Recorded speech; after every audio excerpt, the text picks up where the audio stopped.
KPM.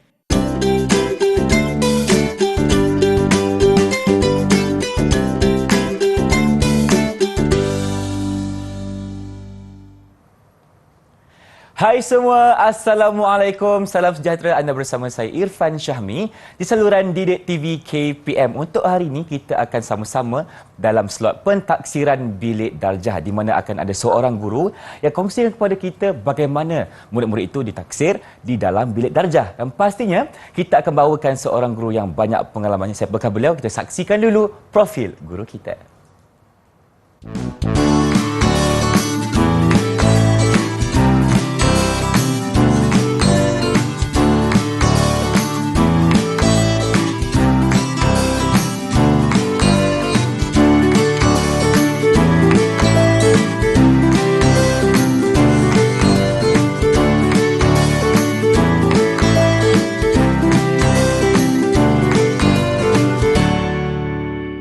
Itulah dia profil guru yang akan menemani Irfan hari ini. Kita persilakan Cikgu Jaya Pirakash Arasan, Ketua Penitia Sejarah dari SK Batang Benar Mantin Negeri Sembilan. Salam sejahtera Cikgu, apa khabar? Selamat sejahtera. Terima kasih kerana bersama Irfan hari ini. Sebelum ini mungkin kita berjumpa dalam slot kurikulum, tapi betul. Kali ini kita bersama-sama dalam slot PBD Pentaksiran Bilik Darjah. Dan kita juga bersama dengan seorang jurubahasa isyarat. Irfan perkenalkan Cikgu Nurul Haziah Ramli dari SMK Sultan Abdul Aziz Integrasi Selangor. Apa khabar Cikgu, sihat? Baik, terima kasih kerana turut serta bersama kami hari ini. Okey, kita dalam slot PBD hari ini untuk kongsikan kepada semua berkenaan dengan mata pelajaran sejarah di sekolah rendah. Ya, betul. Cikgu dah bersedia? Sudah bersedia. Jom kita mulakan. Okey, terima kasih Irfan. Okey, selamat sejahtera dan salam perpaduan kepada semua. So, Cikgu Eji akan kongsikan pada hari ini pentaksiran bilik darjah sejarah sekolah rendah. Okey, baiklah. Sekarang kita akan tengok kepada matlamat. Apakah sebenarnya matlamat utama KSSR sejarah bagi sekolah rendah ni? Sebenarnya pertama sekali kita kena tahu di mana untuk menguji kefahaman dan juga pengetahuan sejarah murid-murid kita di sekolah. Okey, dan pada masa yang sama kita juga akan melihat perkembangan sejarah tanah air dan memiliki kesedaran sejarah. Dan yang paling penting cikgu-cikgu, kita nak menilai murid-murid betapa kuatnya semangat cinta akan tanah air negara kita. Baiklah, di sini juga Cikgu AJ kongsikan DSKP merupakan intipati yang penting kepada semua guru-guru di luar sana. Okey, di mana DSKP juga dikenali sebagai Dokumen Standard Kurikulum dan Pentaksiran Sejarah Tahun 4, Sejarah Tahun 5 dan Sejarah Tahun 6 Semakan. Okey, seterusnya. Baiklah, pentaksiran bilik darjah. Okey, pentaksiran bilik darjah secara umum je kalau kita tengok, pentaksiran bilik darjah pentaksiran yang berterusan semasa pengajaran dan pembelajaran kita. Okey, dan untuk mendapatkan maklumat tentang perkembangan, okey, untuk mendapatkan mengenali kemajuan murid-murid dan juga kebolehan serta pencapaian murid. Okey, selain itu, dalam pentaksiran bilik darjah cikgu-cikgu sebagai pembelajaran ni sebenarnya untuk murid-murid itu sendiri. Murid-murid menilai diri mereka sendiri. Bagi untuk pembelajaran pula, untuk guru-guru, untuk mengatur dan juga merancang strategik PDP mereka. Dan tentang pembelajaran pula merupakan sumatif ataupun ujian yang kita bagi setiap penggal ataupun selepas selesai sesuatu topik. Baiklah, seterusnya, standard kandungan ataupun SK yang Cikgu AJ pilih untuk hari ini sebagai contoh kepada guru-guru di luar sana iaitu 2.1 iaitu zaman air batu. Okay, dalam SK ataupun tajuk tersebut terdapat 7 SP. Cikgu, 7 SP di mana terdapat 4 fakta dan juga 3 nilai. Dan kita memang dah terbiasa dengan DSKP, SK dan juga SP. Baiklah. Peruntukan masa untuk SK yang Cikgu AJ tunjuk sebentar tadi, okey, 2 jam. Di mana jam pertama ni sebenarnya untuk 1 minggu cikgu. Dan jam kedua untuk minggu kedua. Dan bagi jam pertama, Cikgu AJ memilih 3 SP iaitu 2 fakta dan 1 nilai. Dan bagi jam kedua pula, 2 fakta dan 2 nilai. Okey, seterusnya kaedah PBD. Okey, kaedah PBD yang kita gunakan, cikgu-cikgu di luar sana gunakan adalah secara pentaksiran secara lisan. Okey, kemudian pentaksiran secara bertulis dan pentaksiran secara pemerhatian. Okey, 3 kaedah PBD. Baiklah, elemen penting yang perlu ada dalam perancangan RPH. Yang ini penting, cikgu. Okey, elemen pertama yang kena ada dalam perancangan RPH, objektif. Okey, di mana objektif ini kita akan tentukan berdasarkan SP, nilai K dan juga mempunyai indikator. Seterusnya, aktiviti berdasarkan SP, nilai K dan juga objektif. Dan juga kaedah pentaksiran seperti mana yang Cikgu Eji katakan, pemerhatian, lisan dan juga penulisan. Okey, itulah yang serba sedikit yang kita boleh tahu tentang kaedah PBD. Baik, terima kasih Cikgu AJ kerana kongsi kepada kita pengenalan untuk PBD bagi mata pelajaran sejarah untuk sekolah rendah. Baik, jadi kita akan berhenti berehat seketika. Teruskan bersama kami dalam PBD Didik TV KPM.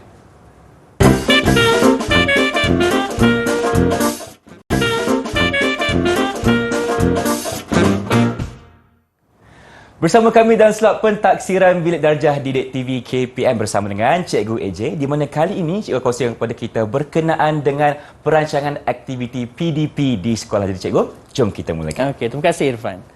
Baiklah, kita teruskan dengan aktiviti PDP seperti mana yang Cikgu AJ tunjukkan, SK, SP yang Cikgu AJ pilih iaitu sejarah tahun 4. Okey, apakah cadangan aktiviti? Untuk pengetahuan cikgu-cikgu di luar sana, sebenarnya Cikgu AJ hanya memberi cadangan sahaja cikgu, dan Cikgu AJ pasti ramai guru-guru di luar sana lebih orang kata kreativiti dan juga mempunyai banyak idea untuk menjalankan PDP di kelas masing-masing. Baiklah, pertama sekali objektifnya kita dah ada. Untuk cadangan pertama, cikgu-cikgu Cikgu AJ memilih sticky note. Okey, untuk memberi maksud zaman air batu itu sendiri, Cikgu AJ memilih sticky note ataupun nota ringkas yang akan diberikan kepada murid. Kemudian aktiviti yang kedua, Cikgu AJ memilih peta alih, iaitu merupakan peta iting yang memudahkan murid-murid untuk memahami isi dengan lebih mudah dan juga garis masa.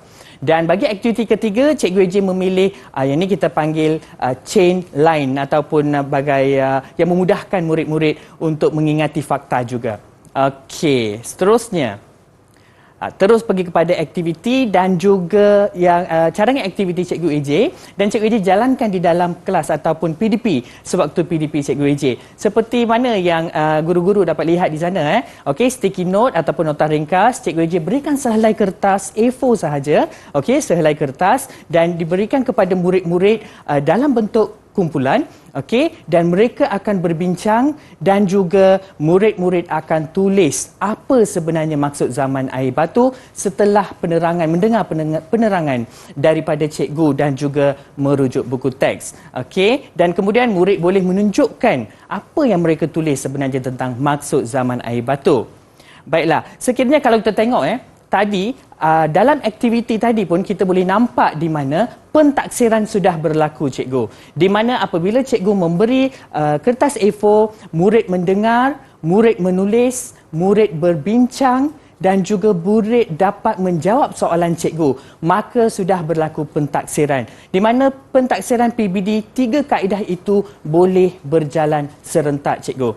Bagi aktiviti seterusnya cikgu, bagi garis masa di mana Cikgu AJ telah memilih peta iting iaitu peta alih. Okey, seperti mana yang Cikgu AJ tunjukkan di sini, murid-murid Cikgu AJ melukis peta alih dengan menggunakan kertas A4 dan juga murid-murid dapat membentangkan. Maka di sini sudah berlaku lisan apabila bersoal jawab dengan murid. Murid-murid sudah menulis di sana, maka itu sudah berlaku kaedah pentaksiran bertulis, dan juga guru akan sentiasa memerhatikan kerja pasukan mereka. Dan di sini juga cikgu telah berlaku pentaksiran serentak 3-3 sekali. Baiklah, seterusnya bagi aktiviti nilai sebenarnya di sini Cikgu AJ dah memilih chain line. Okey, di mana memang mudah sebenarnya aktiviti ini. Sekiranya kita tengok, murid-murid juga diedarkan kertas A4. Okey, di mana memang mudah untuk dapatkan kertas A4 cikgu Dan kemudian murid-murid akan menulis isi mereka, nilai yang mereka dapat dalam perbincangan, hasil perbincangan, dan mereka akan gulungkan dan akan buat dalam bentuk rantai ataupun chain. Dan di sini juga cikgu sudah berlaku pentaksiran. Itu yang Cikgu AJ maksudkan, pentaksiran akan berlaku secara berterusan sepanjang PDP kita. Baiklah cikgu, bagi aktiviti minggu kedua, dan apabila kita selesaikan aktiviti minggu pertama cikgu, guru-guru akan memastikan pencapaian murid-murid tersebut. Guru-guru akan mencatat murid ini, murid A dapat menguasai, murid B kurang menguasai. Apakah aktiviti seterusnya? Dan akan dibimbing oleh guru sendiri dan juga memikirkan aktiviti seterusnya untuk murid tersebut. Bagi aktiviti PDP yang minggu kedua, bagi aktiviti pertama ataupun objektif pertama, Cikgu AJ memilih untuk membuat model. Kalau kita tengok gambar yang ada di dalam skrin yang terpapar sekarang cikgu, murid sendiri menghasilkan benda tu. Okey, kemudian bagi aktiviti kedua, Cikgu AJ memilih peta iting juga, kerana peta iting sebenarnya sangat sinonim dengan PDP sejarah, sebabnya untuk mengingat fakta dengan lebih mudah. Maka Cikgu AJ telah memilih peta buih. Dan bagi aktiviti objektif ketiga dan keempat, Cikgu AJ gabungkan untuk menghasilkan brosur untuk mereka sendiri dengan mengikut kreativiti murid. Baiklah cikgu. Sekarang kita akan tengok bagi aktiviti pertama cikgu. Murid-murid berbincang dan juga kerja berpasukan. Kita dah sentuh part 21 di sini. Kerja berpasukan dengan kerjasama murid-murid di dalam kelas, di dalam kumpulan, mereka menghasilkan model untuk perubahan zaman air batu akhir. Kalau kita tengok ada model perubahannya, dari mana mereka berbincang, mereka menghasilkan dan mereka dapat membentangkan. Itu yang sangat penting cikgu. Maka secara langsung dan tidak langsung, kita sebagai guru dapat membuat pentaksiran. Di mana di sana sudah berlaku penulisan sebab mereka melabelkan dan mereka juga membuat perbincangan dengan pemerhatian guru dan juga mereka disoal secara lisan. Maka pentaksiran PBD berlaku serentak.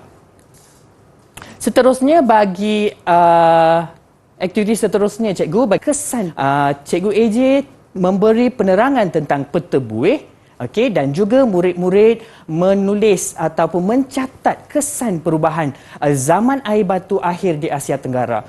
Dengan berbincang dengan murid dan pentaksiran bilik darjah juga berlaku. Seperti mana yang Cikgu AJ katakan tadi, setiap aktiviti pentaksiran, lisan, bertulis dan pemerhatian berjalan serentak cikgu. Bagi aktiviti seterusnya iaitu menghasilkan brosur di mana nilai K yang ada dalam SP kita, iaitu murid-murid akan menggunakan kertas A4 cikgu dan mereka cuba menggunakan kreativiti mereka kerana ia berkaitan dengan alam sekitar. Tajuk ini berkaitan dengan kelestarian alam sekitar. Maka murid dapat menggunakan kreativiti mereka seperti mana yang Cikgu AJ tunjuk contoh di sini. Ada gambar pokok, ada gambar bunga.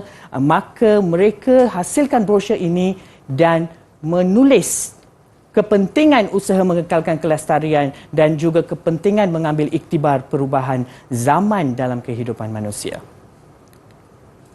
PDP dan PBD, kaedah pelaksanaannya seperti mana yang Cikgu AJ katakan tadi kita kenal DSKP dulu. Di mana kita tahu, kita faham, kita gunakan DSKP.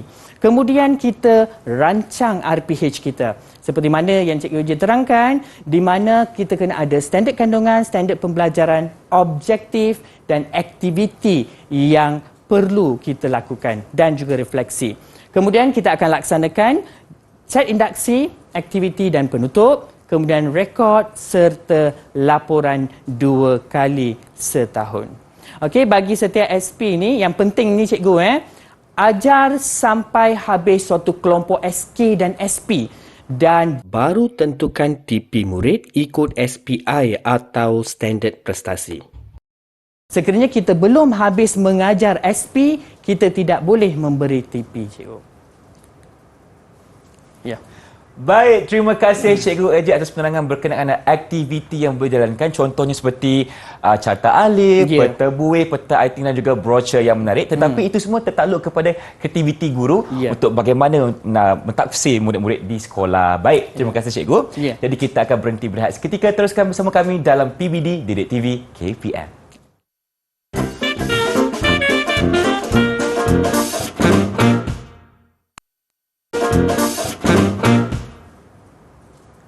Kembali menyaksikan PBD Didik TV KPM bersama dengan Cikgu AJ dan saya Irfan Syahmi, di mana kali ini Cikgu akan kongsikan kepada kita bagaimana seorang guru ingin melakukan laporan dan juga perekodan data. Jadi Cikgu, jom kita mulakan. Okey, terima kasih Irfan. Baiklah, kita teruskan dengan perekodan guru. Yang ini sangat-sangat penting sebenarnya. Setelah selesai satu SK ataupun standard kandungan ataupun kelompok SK itu, baru guru boleh memberi TP. Dan sebelum itu Cikgu, perekodan guru ini macam mana kita boleh buat Cikgu? Untuk pengetahuan cikgu-cikgu di luar sana, tidak ada sebarang borang yang telah ditetapkan ataupun format yang telah ditetapkan untuk mencatat ataupun mengisi penguasaan murid-murid di kelas kita. Sebenarnya kita boleh gunakan apa jua kaedah mengikut kreativiti guru-guru yang mengajar. Contohnya RPH juga boleh dijadikan salah satu platform untuk kita untuk mencatat cikgu. Contohnya di bahagian refleksi. Okey, dalam RPH kita refleksi adalah wajib kita kena tulis. Kita sebagai guru kita tahu, maka di sana juga kita boleh catat pencapaian murid. Sebagai contoh di sini 35 orang murid mencapai objektif PDP kita pada hari ini, dan kepada murid yang tidak dapat mencapai dibimbing oleh guru secara intensif. Maksudnya kita memberi latihan tambahan kepada murid itu untuk memberi mereka peluang untuk mencapai objektif. Seterusnya kita juga boleh menggunakan senarai nama murid, dan juga guru-guru di luar sana boleh menggunakan buku catatan mengikut kreativiti guru cikgu. Itu yang Cikgu AJ katakan tadi, tidak ada sebarang penetapan ataupun borang untuk mencatat penguasaan murid-murid. Baiklah, seterusnya kalau kita tengok penetapan tahap penguasaan bagi murid-murid dalam sesuatu tajuk setelah selesai satu kelompok, di mana pertama objektif cikgu. Okey, dan juga aktiviti. Sebenarnya objektif dan aktiviti ini kita saling berkait cikgu. Sekiranya kita nak mencapai objektif itu, aktiviti itu perlu boleh pergi kepada pencapaian objektif tersebut. Kemudian kaedah pentaksiran dan juga perekodan guru. Okey, tahap penguasaan baru kita boleh tentukan. Okey, seterusnya cikgu. Template pelaporan PBD panduan. Kalau kita tengok yang ni memang semua guru-guru di luar sana dah tahu, dah tengok selalu cikgu yang kita boleh ambil daripada portal rasmi BPK bahagian pembangunan kurikulum.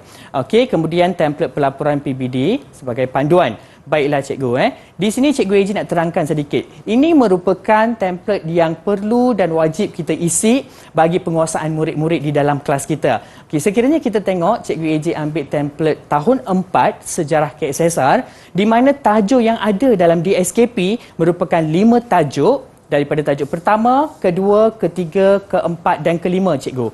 Baiklah cikgu. Tajuk pertama, mari belajar sejarah. Tajuk kedua, zaman air batu. Seperti mana yang Cikgu AJ ambil contoh tadi. Baiklah. Dan tajuk ketiga, zaman prasejarah. Sekiranya cikgu, tajuk pertama, kedua dan ketiga kita dah selesai habiskan kelompok tersebut, dan sekarang Cikgu AJ nak tanya dengan guru-guru. Bolehkah kita memberi tahap penguasaan keseluruhan? Ya, cikgu, semestinya kita boleh memberi tahap penguasaan keseluruhan sekiranya kita selesai satu kelompok ataupun tajuk bagi tajuk 1, tajuk 2 dan tajuk 3, cikgu. Kita perlu merekod dan membuat pelaporan kepada murid 2 kali dalam setahun. Maka itu mungkin sebagai kita boleh buat untuk penggal pertama cikgu. Kemudian cikgu, setelah selesai tajuk 4 dan tajuk 5 cikgu, kita boleh ubahkan tahap penguasaan keseluruhan murid. Jelas cikgu di mana perubahan akan berlaku kepada tahap penguasaan keseluruhan setelah kita selesai mengajar semua tajuk dalam DSKP. Lagi satu cikgu, maklumat yang sangat penting dan ramai guru-guru di luar sana tertanya-tanya cikgu. Sekiranya apabila kita selesai mengajar 5 tajuk dan kita dah ada perubahan dalam tahap penguasaan, bolehkah saya membuat perubahan TP pada tajuk pertama? Ya, cikgu, boleh berlaku perubahan, tetapi kita tidak boleh mengurangkan TP. Sebagai contoh di sini diberi bagi tajuk pertama diberi TP 3. Kita boleh naikkan kepada TP 4 ataupun TP 5, cikgu, dan kita tidak boleh kurangkan TP kepada TP 1. Jelas, cikgu? Perubahan hanya berlaku pada tahap penguasaan keseluruhan, di mana boleh meningkat dan boleh menurun. Rasanya Cikgu AJ memberi penjelasan yang jelas kepada guru-guru di luar sana. Okey, seterusnya cikgu, template pelaporan PBD laporan murid. Okey, kalau cikgu-cikgu biasa dah tengok sebenarnya template ini di mana kita nampak apakah TP 3, apakah TP 5 murid. Dan ini merupakan laporan murid yang biasa kita jumpa. Seterusnya cikgu, template pelaporan PBD, laporan mata pelajaran bagi sejarah. Okey, dan apa yang perlu dan apa yang tidak boleh dilakukan semasa pemberian TP, cikgu. Baiklah cikgu, habiskan kelompok SK atau tajuk sebelum menetapkan TP, cikgu. Seperti mana yang cikgu AJ dah ulang tadi, di mana kita perlu memastikan satu kelompok itu kita dah ajar, cikgu, baru kita boleh beri tahap penguasaan. Kemudian perancangan PDP dan PBD perlu dilaksanakan sebelum mengajar, cikgu. Dan apa yang tidak boleh kita lakukan, cikgu? Dilarang mengajar berdasarkan tahap penguasaan, cikgu. Kita hanya boleh mengajar berdasarkan DSKP SP yang telah ditetapkan. Kemudian dilarang membina soalan berdasarkan standard prestasi ataupun SPI, cikgu. Kita tak boleh, cikgu, sebab itu menentukan tahap penguasaan dan kita tidak boleh membina soalan. Dan lagi satu, cikgu, yang penting, kajian kes, di mana kita semua sedia maklum bahawa kajian kes merupakan perkara wajib yang perlu dijalankan di dalam bilik darjah mahupun di luar bilik darjah. dan kajian kes ini tidak boleh ditetapkan TP, cikgu. Jelas, cikgu? Baiklah, cikgu. Seterusnya, cikgu, kita akan pergi kepada perekodan TP keseluruhan, cikgu. Okey, contoh di sini cikgu AJ berikan bagi setiap SK. Okey, di mana sebagai contohnya bagi SK 1.1, 1.2, 1.3 dan 1.4, dan kita dah beri TP. Cikgu AJ dah bagi TP 4, TP 5, TP 6 dan juga TP 5 seterusnya. Sekarang kita ingin memberi TP keseluruhan. Okey, Irfan. Ya, saya. Nak tanya Irfan ni. Okey. Baik. Okey, boleh ke Cikgu AJ berikan TP 5 untuk murid yang mendapat tahap penguasaan sedemikian? Boleh, cikgu. Boleh. Okey, tahniah. Tahniah diucapkan kepada Irfan. Irfan dah jelas sebenarnya. Sebenarnya kita boleh beri, cikgu, sebabnya satu, cikgu, kerana pertimbangan profesional. Kita sebagai guru yang membimbing dan mendidik murid-murid kita, guru-guru lebih kenal anak murid kita, cikgu. Maka kita boleh memberi TP berdasarkan pertimbangan profesional dan lagi satu, cikgu, secara holistik ataupun kita panggil secara menyeluruh. Dan apabila pertimbangan profesional ini tidak mempengaruhi atau tidak melibatkan emosi seseorang guru, cikgu. Dan begitu juga dengan SK bagi tajuk seterusnya sehinggalah 5 tajuk dalam DSKP Sejarah tahun 4. Dan Cikgu AJ berharap guru-guru jelas dengan cara memberi TP dan juga cara merekod TP Sejarah KSSR Sekolah Rendah. Okey, terima kasih cikgu kerana bersama-sama hari ini, Irfan. Kita kongsikan kepada guru-guru di luar sana bagaimana untuk mentaksir murid-murid di sekolah untuk mata pelajaran sejarah di sekolah rendah. Ya, betul, Irfan. Dan kita ucapkan terima kasih kepada cikgu bersama dengan Cikgu Azira selaku jurubahasa isyarat. Kita mengharapkan segala perkongsian cikgu hari ini dapat membantu guru-guru di luar sana untuk lagi jelas berkenaan dengan PBD bagi mata pelajaran sejarah sekolah rendah. InsyaAllah. Kita jumpa lagi. Dengan itu, Assalamualaikum dan salam sejahtera. Terima kasih, cikgu. Okey, terima kasih.